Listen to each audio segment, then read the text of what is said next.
আসসালামু আলাইকুম। ওয়ালাইকুম আসসালাম রহমতুল্লাহ বারাকাত। কেমন আছেন? আলহামদুলিল্লাহ ভালো আছি। আপনি কেমন আছেন? আলহামদুলিল্লাহ, আল্লাহ পাকের দয়ায় খুবই ভালো আছি। তো আপনার পরিচয়টা দিয়েন। আমার পরিচয়, আমি মোহাম্মদ এনায়েত হোসেন। আমি বৃহত্তর বরিশাল বিভাগ, পিরোজপুর জেলার মঠবাড়ি উপজেলা আমার বাড়ি। কত বছর আগে কুয়েতে আসছেন?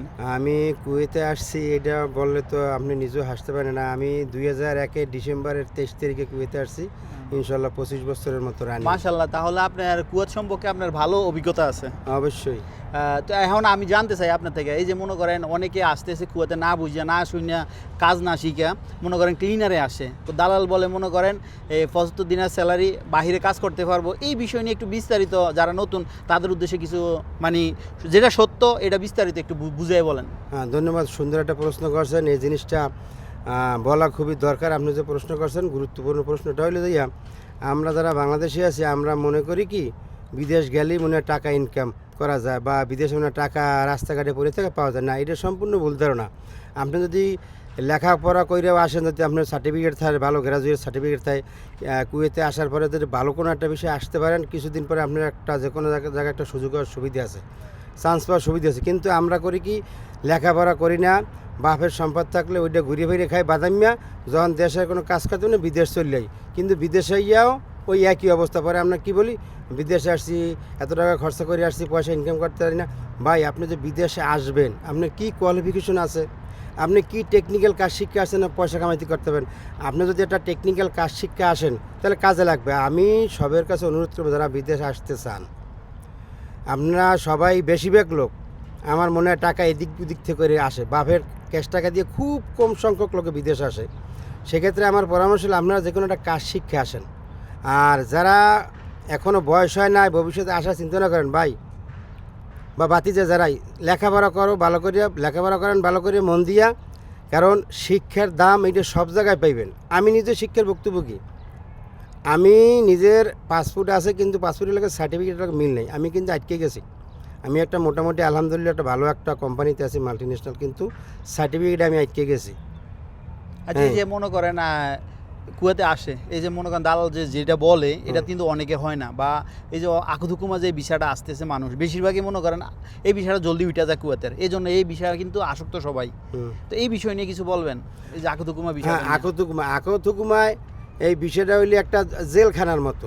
আপনি ঢুকতে পারবেন, চাইলে বেরোইতে পারবেন না। আবার এই দেশে আরও একটা আছে, এই দেশে কোম্পানিগুলো, ক্লিন কোম্পানিগুলো খুবই একটা ক্রিটিক্যাল জিনিস। এখান থেকে আপনি বেরোইতে গেলেও এরা বেরোইতে দিতে চায় না। অনেক সময় অনেকে আইনি আদালত করে বের হইতে হয়। আর আকুথুকুমায় বেতন খুবই সীমিত, মাত্র 75 কেডি। তাও অনেক টালবাহানা করে। আবার দেখা গেছে আপনার বছর পর বা 2 বছর পর আকামা লাগাইতে গেলে অনেক সময় অনেক কমেন্ট টাকা নেয়, যেটা সরকারের রুলের বাইরে। কিন্তু তারপর কিছু করার থাকে না, কারণ ও জায়গায় একরকম বন্দিশালার মতো। কোম্পানি যেটা ওইটাই করতে হয়। এই জন্য কোম্পানির বিষয়ে না আসার জন্য আমি সবাইকে অনুরোধ করি। আর যদি কোনো টেকনিক্যাল কাজ শিখে আসেন, কোনো হাতের কাজ, বা যদি লেখাপড়া থাকে না, আপনি ইনশাল্লাহ কোম্পানিতে আসলেও লেখাপড়া থাকলে একটু কোনো এক সময় আমার চান্স পাওয়ার বা উপরে ওঠার সুযোগ থাকবে, একটা সিঁড়ি তৈরি হবে। এই জন্য আমি বলি, যারাই আসবেন চিন্তা ভাবনা করে আসবেন, কাজ না শিখে বা লেখাপড়া না করে বিদেশে আইসেন না ভাই। বিদেশে আসলেই টাকা কামা করা যায় না। যারা এই চিন্তা করেন তারা ভুলের ভিতরে আছেন, ঘোরের ভিতরে আছেন। এই ঘোর থেকে বের হন, কাজে লাগবে ভবিষ্যতে। আচ্ছা, আরেকটা বিষয়, মনে করেন কিছুদিন আগে যে বাংলাদেশ দূতাবাস থেকে বলছে 90 দিনের সর্বনিম্ন স্যালারি, কিন্তু এটা কিন্তু এখন দালালের একটা মানে ট্রাম্প কার্ড পাইছে, সবাইকে কিন্তু এখন বলতেছে। কারণ আমার অনেকে কমেন্ট করতেছে, ভাই এখন গেলে বলে বেতন 90 দিনার, এটা কতটুকু সত্য? ঠিক আছে, এটা শুনেন, দালালরা বানাইয়ে মুখরোচক গল্প বলবে।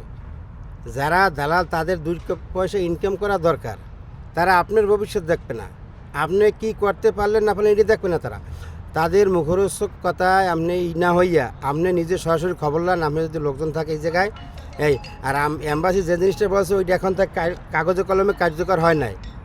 ওটা বলছে, আমিও শুনছি, কিন্তু এখন থেকে আমি শুনি না কোন জায়গায় কার্যকলাপ ইতে হয়েছে। কথা বলছেন? আর এখন যে মনে করেন এই যে মানুষ যারা আসে, ঠিক আছে, যারা আসতেছে এখন বাইরের কাজে, এখন কি বাইরের কাজ করা যায়?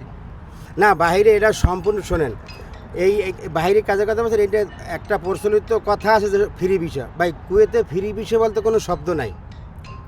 ফ্রি ভিসা কুয়েতে সরকারি আইনে ফ্রি ভিসা বলতে কোনো শব্দ নেই। আর আপনি যে লাইসেন্সে যে কোম্পানিতে আসবেন ওইখানে কাজ করতে হবে, এর বাইরে কাজ করলে এটা অবৈধ। এটা আপনি যে কোনো সময় আইন শৃঙ্খলা বাহিনীর হাতে ধরা খাইলে বা এই প্রশাসনের কাছে ধরা খাইলে আপনার দেশে পাঠাই দেবে।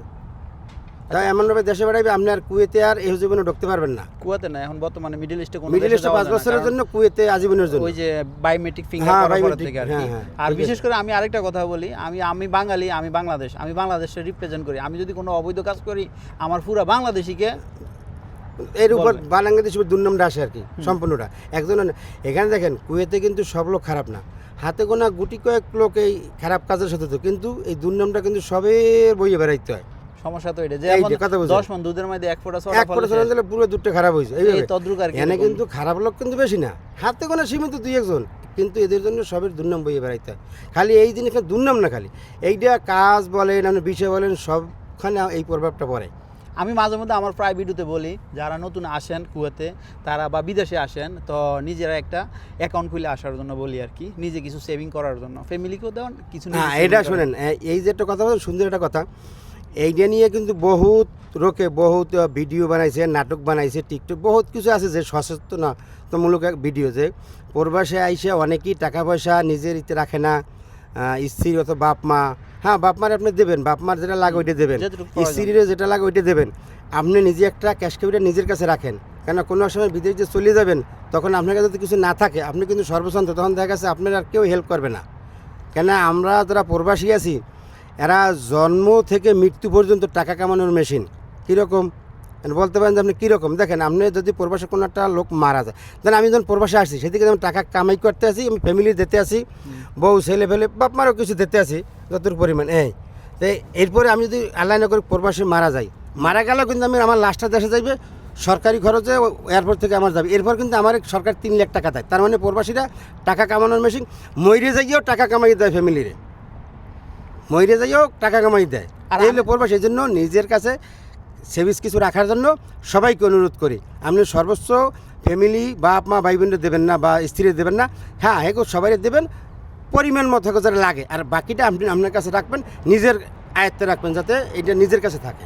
আচ্ছা, আমি তো এই ধরনের তথ্যগুলো আবার দেই, এই কতটুকু সত্য বা কেমন লাগে এই তথ্যগুলো? না, এই যে আপনি যেগুলো প্রজেক্টগুলো তো সম্পূর্ণ বাস্তব একটা সত্য ঘটনা, এগুলো তো আর আপনি কোনো বানানো কিছু না। আমি এই 25 বছর অভিজ্ঞতা থেকে আমি আপনাকে বলছি, যা কিছু বলছি। আর আমি যে আমি নিজে ড্রাইভ করি গাড়ি, আমি পুরো কুয়েতে ঘুরি। আমি এইভাবে না, খালি আমি নিজে ড্রাইভ করি, নিজে পেট্রোল পাম্পে যাই, বিভিন্ন জায়গায় যাই, বিভিন্ন ছেলেপেলের সাথে কথা বলি। আমি চাইলে অনেক তথ্য সংগ্রহ করে দিতে পারি, অনেক ক্লিন কোম্পানি অনেক কিছু সত্য দিতে পারি, যে পোলাপান কতটা নির্যাতিত হয়, কতটা ভালো আছে খারাপ আছে। কারণ আমি কোনো জায়গায় গেলেই আমি এদের সাথে কথা বলি, ফ্রি মাইন্ডে কথা বলি, জিজ্ঞেস করি কেমন আছে, কীরকম কীরকম সুযোগ সুবিধা, কোম্পানি কীরকম বিহেভ করে, সবাই জিজ্ঞেস করি। আমি অনেক কিছুই আমার অভিজ্ঞতা আছে এই সম্পর্কে কুয়েতে, ইনশাল্লাহ। যাক, অসংখ্য ধন্যবাদ আপনারে। ভালোবাসা অবিরাম, সাফর সাই অল টাইম। আর কে কোন ধরনের ভিডিও চান ইনশাল্লাহ কমেন্ট করবেন, আমি দেওয়ার চেষ্টা করব।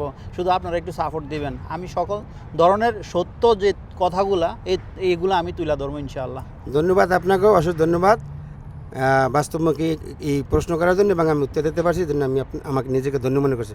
আসসালামু আলাইকুম। ওয়ালাইকুম সালাম ওয়া রাহমাতুল্লাহ।